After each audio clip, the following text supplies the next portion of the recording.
Fala, concurseiro! Pronto para mais uma etapa da jornada rumo ao concurso dos seus sonhos? Hoje vamos abordar algumas dicas e técnicas que farão a diferença para a sua preparação. E aí, bora para a aula? Nessa aula agora nós vamos trabalhar o chamado conflito aparente de leis penais ou conflito aparente de normas penais, beleza? Vamos lá para a tela então? Então vamos adentrar agora no chamado conflito aparente de normas, conflito aparente de leis penais. Olha só, vamos conceituar aí. Professor, o que é esse conflito aparente de normas, de leis penais? Olha só, esse conflito aparente se verifica quando nós temos o quê? Duas ou mais leis vigentes que disputam a aplicação a um único fato em concreto. Presta atenção aqui, ó. Você não pode confundir essa matéria, conflito aparente de normas ou de leis penais, com a sucessão de leis penais no tempo. Veja só, a sucessão de leis penais no tempo, né, se verifica quando nós temos uma lei que entra em vigor e revoga a lei anterior. Então, eu tenho uma lei que entra em vigor e a lei nova que foi o quê? A lei nova entrou em vigor e a lei antiga foi revogada. Nós temos uma sucessão de leis penais no tempo, que não tem nada a ver com isso aqui. Esse tema aqui é diferente. Aqui não é uma sucessão de leis penais do tempo. Aqui nós temos um conflito aparente. Um conflito aparente de leis penais. Por que é um conflito aparente? Porque, veja só, aqui nessa matéria, veja só, aqui nós temos duas ou mais leis penais que todas elas estão vigentes. Todas. Aqui não é uma que está entrando, revogando a lei anterior. Não. Aqui todas as leis penais estão vigentes. Estão todas vigorando. Só que o que acontece? O sujeito praticou um determinado fato. E todas essas leis, aparentemente, podem ser aplicáveis àquele único caso. Só que não tem como você aplicar várias leis a um único caso. Por quê? Senão nós temos o chamado bis in idem. As pessoas estariam sendo punidas mais de uma vez pelo mesmo fato. E aí o que acontece? Eu preciso aqui solucionar esse caso. E aí nós vamos ter princípios utilizáveis para que nós possamos solucionar esse caso. Para quê? Para que nós possamos encontrar a lei específica, a lei mais adequada para ser aplicável dentre todas as outras leis que estão disputando a sua aplicação ao caso em concreto. Então, olha só, vamos lá para a tela. Então, quais são os requisitos do conflito aparente de leis penais? Veja só, esses requisitos são muito importantes. Olha só, nós temos primeiro uma unidade de fato, ou seja, o sujeito praticou um determinado fato, ok? Ele praticou um fato. Só que o que acontece? Em relação a esse fato, nós temos várias normas que, aparentemente, todas elas são aplicáveis a esse fato, todas elas. Por isso que surge o quê? Surge um conflito aparente dessas normas, dessas leis. Nós temos um conflito. Só que, o detalhe, e todas essas normas, veja só, estão vigentes. Todas essas normas estão vigentes, estão em vigor. E aí, qual delas eu vou aplicar? Qual dessas normas eu vou aplicar? Aí, veja só, justamente para evitar o chamado bis in idem, eu vou precisar o quê? Eu vou precisar utilizar um desses princípios aqui para que nós possamos resolver esse caso. Porque imagine só, para você entender, uma pessoa matou alguém, determinada pessoa matou alguém, qual que é o crime? Aí você fala, professor, homicídio. Pode ser, mas nem sempre. Pode ser outro crime. Matar alguém pode ser homicídio. Matar uma pessoa pode ser infanticídio. Matar alguém pode ser um crime de lesão corporal seguida de morte. Matar alguém pode ser uma tortura qualificada pela morte. Matar alguém pode ser um homicídio culposo praticado na direção de veículo automotor. Matar alguém pode ser um aborto, né? A eliminação da vida intrauterina. Veja só. Então, imagine que uma pessoa matou alguém. Ela vai responder por todos esses crimes ao mesmo tempo? Claro que não. Ela tem que responder apenas por um único crime. Tá entendendo? E aí nós temos um conflito. E qual dessas leis eu vou aplicar? Qual dessas leis? Aí nós precisamos o quê? Utilizar algum desses princípios aqui que eu vou explicar para vocês para que nós possamos concluir qual lei vai ser aplicada para que nós possamos o quê? Encerrar esse conflito aparente. Esse conflito é um conflito aparente. Por quê? Com a solução, com a aplicação desses princípios, você vai ver que você consegue chegar ao crime, à lei específica, né, para resolver esse conflito, para evitar justamente o bis in idem, para a pessoa não possa responder por mais de uma vez pelo mesmo, né? Ela não pode ser punida mais de uma vez pelo mesmo fato, beleza? Professor, quais são os princípios utilizados aí para resolver esse conflito aparente de leis penais? Vamos lá para a tela. Olha só, nós temos 4 princípios, né? Até tá o macete aqui, ó, o macete case, né? Olha só, princípio da consunção ou absorção, princípio da alternatividade, né? Princípio da subsidiariedade e princípio da especialidade. Nós vamos dar na ordem de solução dessas situações, né? Nós vamos dar quais são os princípios primeiro que nós vamos adentrar. Quando uma pessoa praticou um fato, qual que é o primeiro princípio? Eu vou adentrar, eu coloquei, aqui tá nessa ordem só como macete, né? Aqui, ó, case, consunção, alternatividade, subsidiariedade e especialidade. Mas, obviamente, eu vou trabalhar os princípios em ordem para solucionar esse caso. Qual? Vamos lá, ó. Os 4 princípios, primeiro nós temos que trabalhar o princípio da especialidade, ó. Primeiro, especialidade. Depois, o segundo princípio, se a gente não conseguir resolver na especialidade, aí nós vamos para o princípio da subsidiariedade. Subsidiariedade. Se esse princípio não resolver, nós vamos para o princípio da consunção ou absorção. Princípio da consunção e, finalmente, nós temos o princípio da alternatividade. Alternatividade, beleza? Show? Vamos lá. Primeiro princípio para a gente resolver esse conflito aparente de leis penais. Princípio da especialidade. Professor, o que significa princípio da especialidade? Anota aí. Segundo esse princípio, a lei especial prevalece sobre a lei geral. A lei específica e especial, ela prevalece sobre a lei geral. Então, por exemplo, vamos imaginar que uma mãe, sob a influência do estado puerperal, ela mata o seu próprio filho durante ou logo após o parto. Ela matou alguém, e aí, ela vai responder por qual crime? Homicídio? Infanticídio? Ela não pode responder por esses 2 crimes. Nós temos um conflito aqui. Qual crime? Qual crime ela vai responder? Nesse caso, ela vai responder pelo homicídio? Não. Por quê? Matar alguém, de forma geral, é homicídio.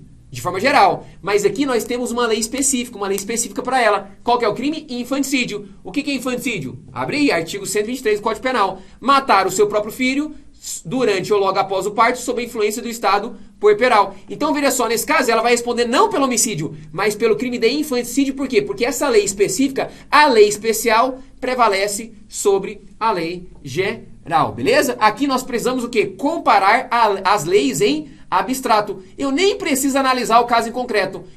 Aqui eu faço uma comparação das leis em abstrato e vai prevalecer aqui a lei específica, a lei especial, que nesse caso, nesse meu exemplo, foi o infanticídio. Então ela vai responder apenas pelo crime de infanticídio. Ficou claro para você? Fácil, né? Perceba, esse conflito aqui nós resolvemos com o princípio da especialidade. Show? Agora, veja só.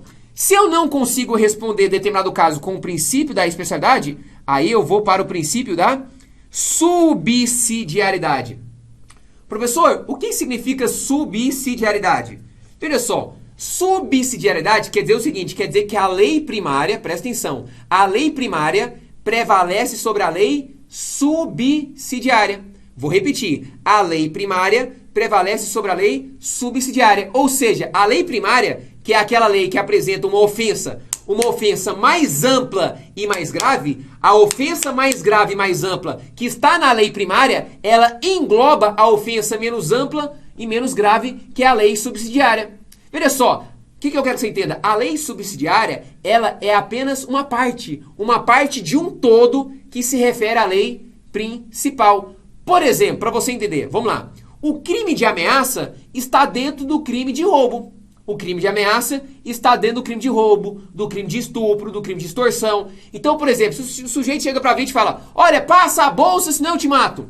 E o sujeito rouba a bolsa da vítima. Ele vai responder pelo crime de roubo e pelo crime de ameaça? É óbvio que não. Por quê? Porque o crime de ameaça está dentro do roubo. Tá entendendo? Então ele não vai responder por 2 crimes, roubo e ameaça. Ele vai responder apenas pelo crime de roubo. A lei primária, né, que é a lei principal, que no caso é o roubo, prevalece sobre a lei subsidiária, que é uma partezinha que está dentro do todo. A ameaça é uma pequena parte que está dentro do roubo. Por isso a lei primária, roubo, nesse caso vai prevalecer sobre a lei subsidiária, ameaça. Por isso que ele vai responder apenas pelo roubo. Beleza? Aqui nós precisamos comparar o quê? Aqui nós precisamos comparar as leis com base no caso em concreto, né? Nós precisamos da análise do caso do concreto e nós vamos comparar as leis. E nesse caso vai prevalecer a lei mais grave, que é a lei primária, que prevalece sobre a lei subsidiária. Por isso fala princípio da subsidiariedade. E quando a gente fala em subsidiariedade, é importante você saber que essa subsidiariedade, veja só, deixa eu colocar até em outra cor aqui, ó. Essa subsidiariedade, ela pode ser expressa, olha só.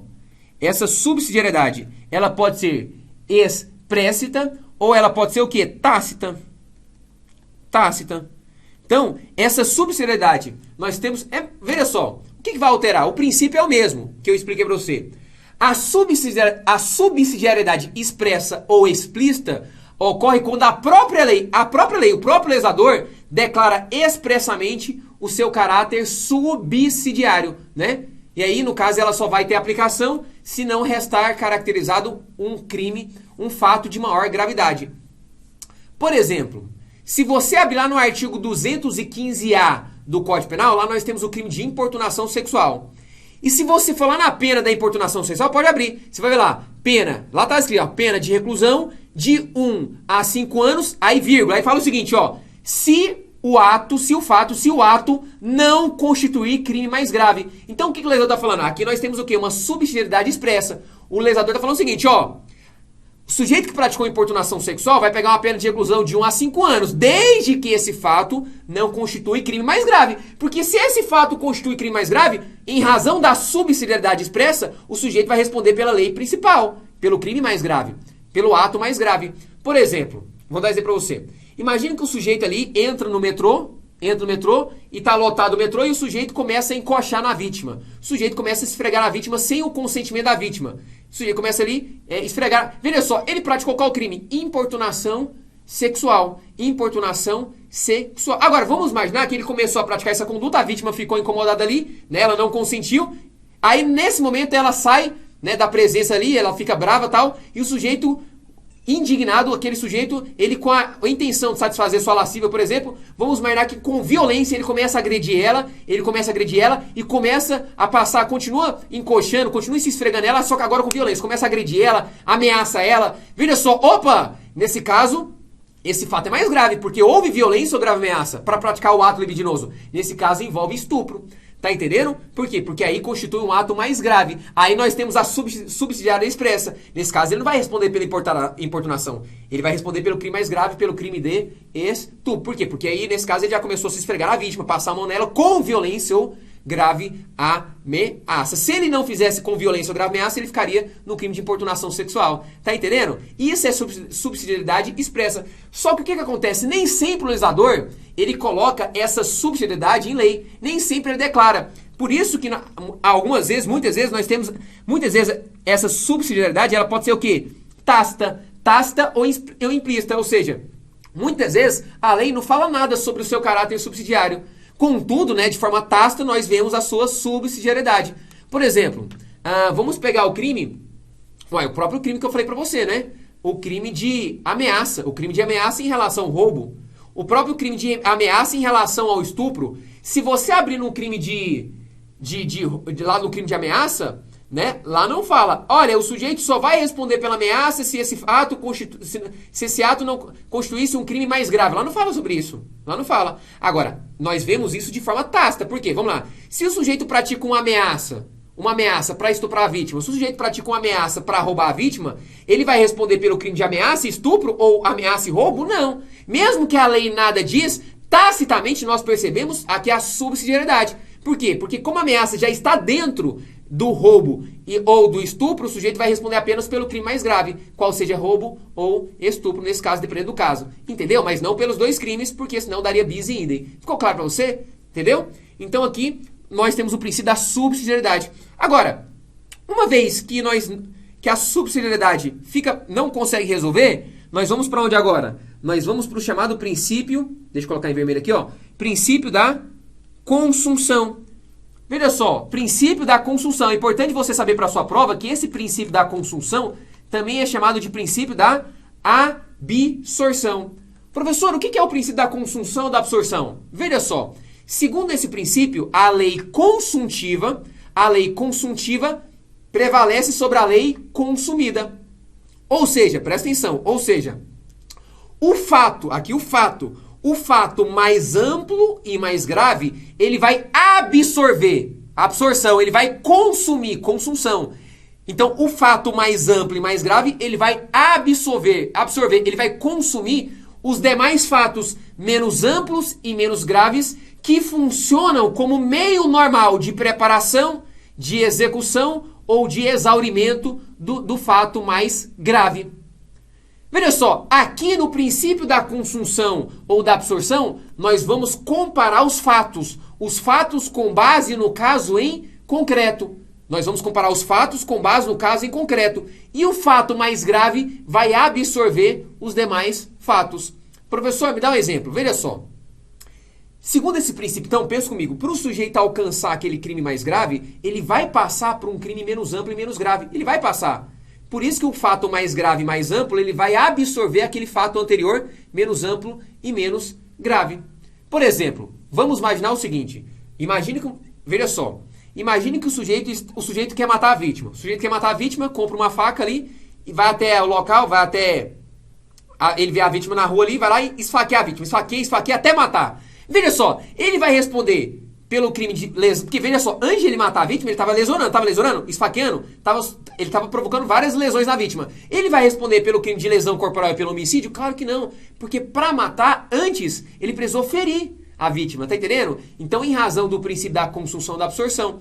E aí, você não pode confundir aqui, né, o chamado crime progressivo e progressão criminosa, né? Aqui é importante, ó. Em relação ao princípio da consunção, cai demais essa diferença aqui, ó. Não confunda o crime progressivo, ó, crime progressivo com a chamada progressão.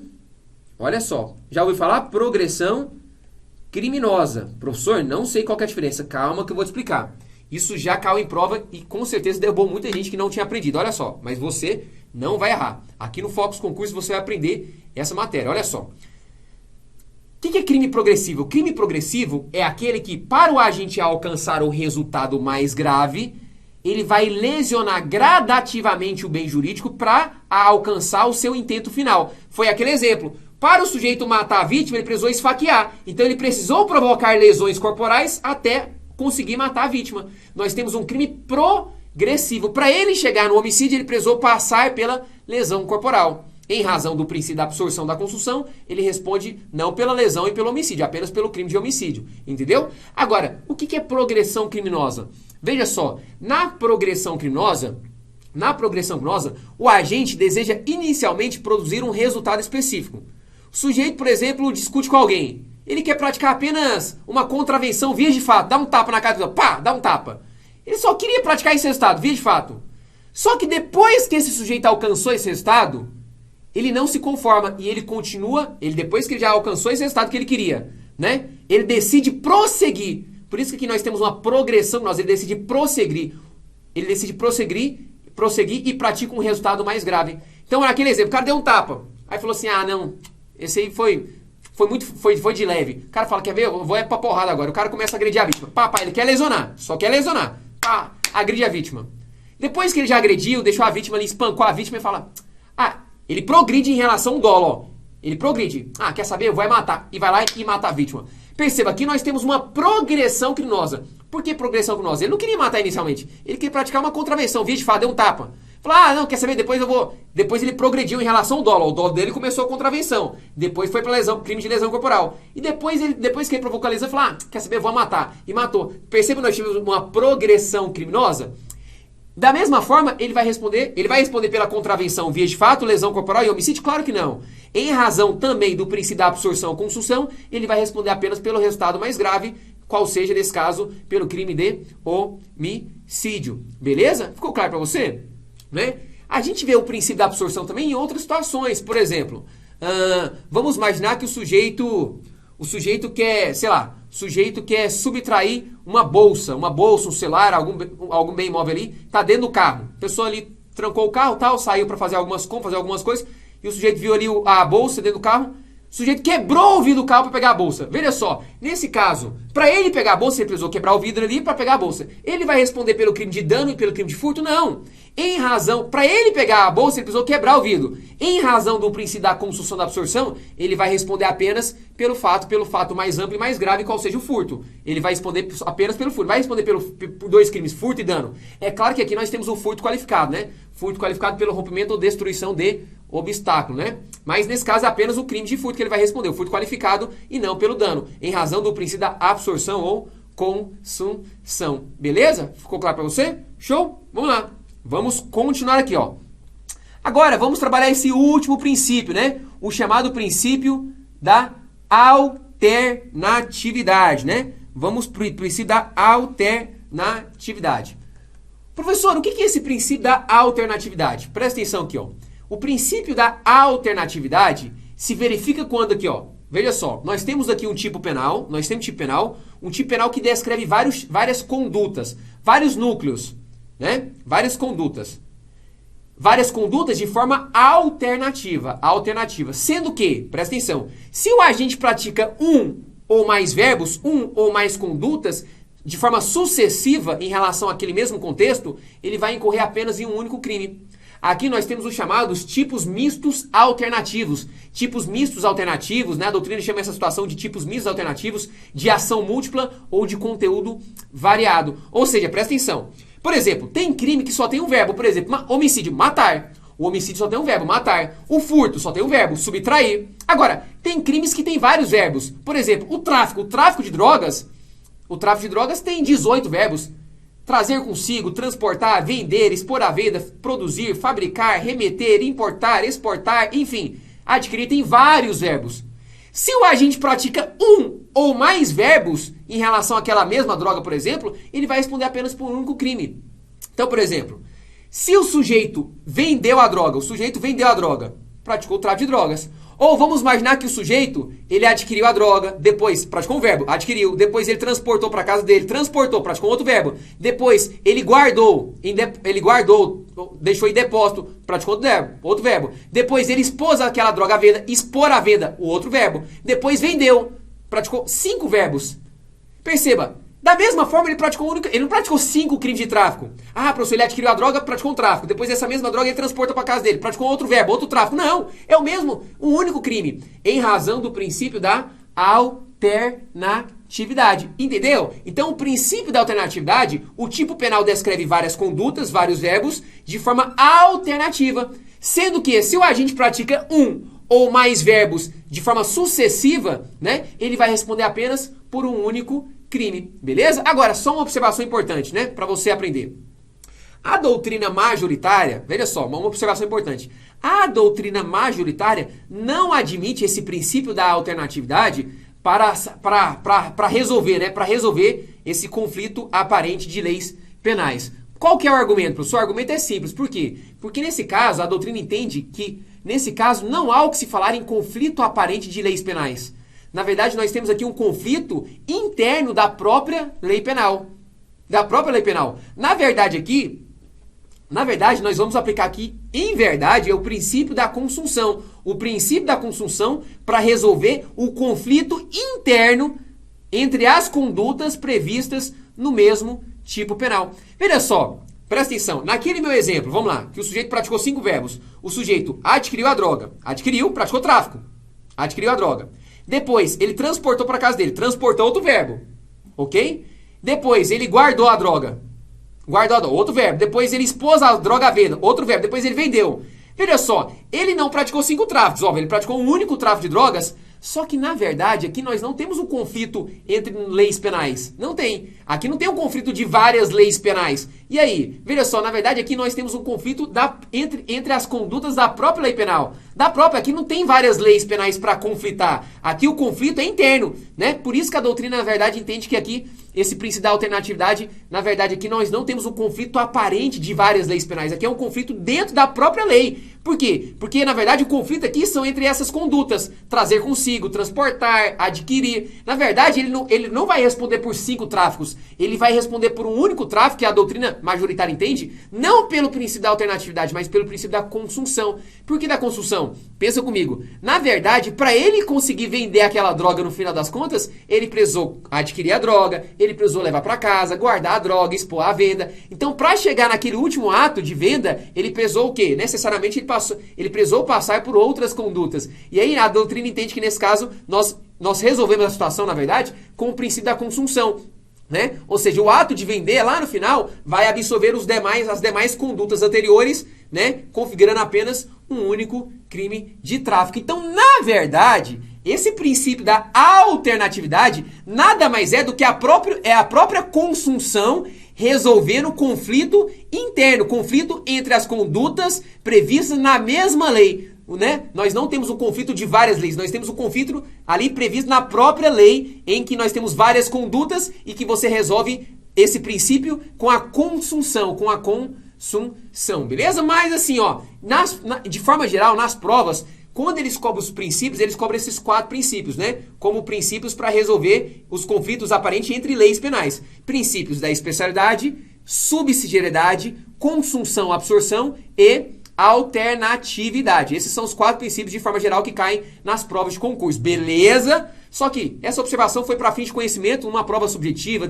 né, uma prova de dissertação, para você mostrar mais conhecimento que a doutrina majoritária, na verdade, ela entende que, né, esse princípio da alternatividade, na verdade, né, não é utilizada de forma adequada para resolver o conflito aparente de leis penais. Porque, na verdade, no princípio da alternatividade, nós não temos um conflito entre várias leis. Nós temos um conflito interno dentro da própria lei, só que o conflito é entre as condutas que estão previstas naquela mesma lei. E aí, a doutrina majoritária entende que, na verdade, essa alternatividade nada mais é do que a própria consunção, o princípio da consunção resolvendo esse conflito previsto dentro do próprio tipo penal. Como naquele exemplo, a venda, na verdade, o ato final do tráfico da venda vai absorver todas as condutas anteriores que foram necessárias para chegar até a venda. E por isso ele vai responder por um único tráfico e não por vários crimes de tráfico, beleza? Show? Então olha só, vamos lá para a tela então? Vamos resolver aí uma questão? Vamos lá? Olha só, questão fala o seguinte, ó. Bento, não aceitando o fim do relacionamento, decide matar Malu, sua ex-namorada. Para tanto, aguardou na rua a saída da vítima do trabalho e após desferiu-lhe diversas facadas na barriga, sendo essas lesões a causa eficiente de sua morte. Foi identificado por câmeras de segurança, porém, e denunciado pela prática de homicídio consumado. Em relação ao crime de lesão corporal, é correto afirmar que Bento não foi denunciado com base em qual princípio? E aí, pessoal, nesse caso ele praticou várias lesões até matar a vítima, não foi? Ele queria matar, não foi? A intenção dele aqui, ó, a questão é cá, ó. A intenção dele foi matar, foi praticar homicídio. Mas para matar ele praticou várias lesões para matar a vítima. Nesse caso ele vai responder só pelo homicídio consumado e não pelas lesões corporais. Em razão de qual princípio? Princípio da consunção, né? Princípio da consunção ou da absorção, né? Para ele chegar para o resultado final, né? A morte, ele precisou aí passar pela lesão corporal, ele precisou ferir a vítima, lesionar a vítima para matá-la, né? Princípio da consunção. Inclusive aqui nós temos o chamado crime progressivo, né? Crime progressivo. Para ele matar, ele precisou ferir antes. Beleza? Resposta letra D. Vamos lá, mais uma de certa e errada aí, ó. A questão fala o seguinte, ó. Bento subtraiu bem imóvel pertencente à administração pública.